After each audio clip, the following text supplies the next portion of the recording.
Hello বন্ধুরা, superstar আড্ডায় আপনাদের স্বাগতম। আজ আমরা বলবো বলিউডের আপকামিং মুভি অর মে কাহা দম থা সম্পর্কে। এই সিনেমাটা পরিচালনা করেছেন নীরাজ পান্ডে এবং এতে অভিনয় করেছেন অজয় দেবগন ও তাব্বু। সিনেমাটা মুক্তি পাবে আগামী 5ই জুলাই। তাহলে চলুন শুরু করা যাক। অজয় দেবগন বলিউড ইন্ডাস্ট্রির একমাত্র হিরো যার ডায়লগ ডেলিভারি সারা জীবন মনে রাখার মতো। 1994 আসা অজয় দেবগনের দিলওয়ালে সিনেমার ফেমাস ডায়লগ, हमें तो अपनों ने लूटा, गैरों में कहा दम था, मेरी किश्ती थी डूबी वहां जहां पानी कम था। এই সিনেমার ডায়লগ হলো, जब दिल से धुआं उठा बरसात का मौसम था, सौ दर्द दिया उसने वो दर्द का मरहम था, हमने ही सितम ढाहे हमने ही सितम तोड़े, दुश्मन थे अपने औरों में कहा दम था। টেলারের শুরুতে দুজন টিনেজ লাভার্স কৃষ্ণা ও বাসু কথা বলছে। कृष्णा कोई हमको अलग तो नहीं करेगा ना? हम चेक किए थे, अभी तक कोई पैदा नहीं हुआ है। किसी ने ट्राई भी किया ना तो आग लगा देंगे दुनिया को। মুভির গল্পটা রোমান্স, অ্যাকশন ও ড্রামা নিয়ে। অজয় দেবগনের চরিত্রে কৃষ্ণা টিনেজ বয়সে দুজনকে খুন করে 22 বছরের জন্য জেলে যায়। 22 বছর পর ফিরে এসে দেখে তার প্রেমিকা তখন বিবাহিত। তখন সে তার জীবনে কিভাবে ফিরে আসবে আর কি হবে সেই পুরনো ঘটনার পরিণতি, তাই নিয়েই গল্প।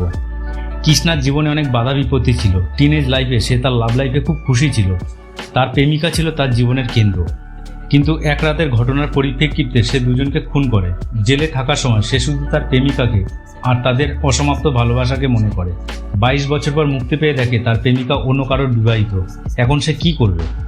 এই সিনেমায় অভিনয় করেছেন অজয় দেবগন, তাব্বু, জিমি সেরগিল, শান্তনু মহেশ্বরী ও শায়রি মাজরেকার। মুভির রাইটার ও ডিরেক্টর নীরাজ পান্ডে, যিনি MS ধোনি ও স্পেশাল 26 পরিচালনা করেছিলেন, যিনি তার গল্পে টুইস্ট, টার্ন, থ্রিল ও ড্রামা রাখেন।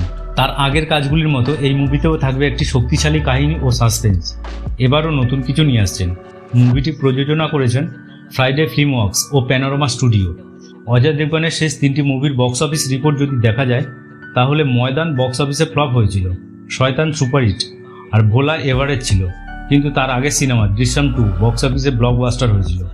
আর বলিউড ইন্ডাস্ট্রিতে অজয় দেবগনের মুভি সবসময় বেস্ট থাকে, তাই আমরা এই সিনেমা থেকে ভালো কিছু আশা করতে পারি। মিউজিক কম্পোজার MM করিম, যিনি RRR ও বাহুবলীর মতো সিনেমায় মিউজিক দিয়েছেন, তাই এই সিনেমার মিউজিকও অসাধারণ হবে।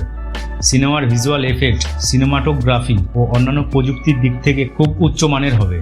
ট্রেলারে অজয় দেবগনের অভিনয় ও সংলাপগুলো চমৎকার। তাব্বুর সাথে তার কেমিস্ট্রিও দারুণ। সিনেমার ভিজুয়াল ও অ্যাকশন সিকোয়েন্সগুলো অনেক প্রভাবশালী। নীরাজ পান্ডের পরিচালনায় অজয় দেবগন ও তাব্বুর অভিনয়ে অর মে কাহা দম থা সিনেমাটি বক্স অফিসে হিট হবে। এর আগে অজয় দেবগন, তাব্বু ও জিমি সেরগিল একসাথে দে দে পেয়ার দে সিনেমাটা করেছিল এবং সেটি হিট হয়েছিল। অর মে কাহা দম থা সিনেমাটির ট্রেলারটি আমাদেরকে একটা অসাধারণ সিনেমার প্রতিশ্রুতি দেয়। আশা করি সিনেমাটি মুক্তি পাওয়ার পর এটি দর্শকদের মন জয় করবে। সুপারস্টার আড্ডায় আমাদের সাথে থাকুন। আরও সিনেমা রিভিউ পেতে সাবস্ক্রাইব করুন। ভিডিওটি ভালো লাগলে লাইক ও শেয়ার করতে ভুলবেন না। কমেন্টে আপনার মতামত জানান। নতুন সিনেমা রিভিউ পেতে আমাদের চ্যানেলটি সাবস্ক্রাইব করুন এবং বেল আইকনটি প্রেস করুন। ধন্যবাদ।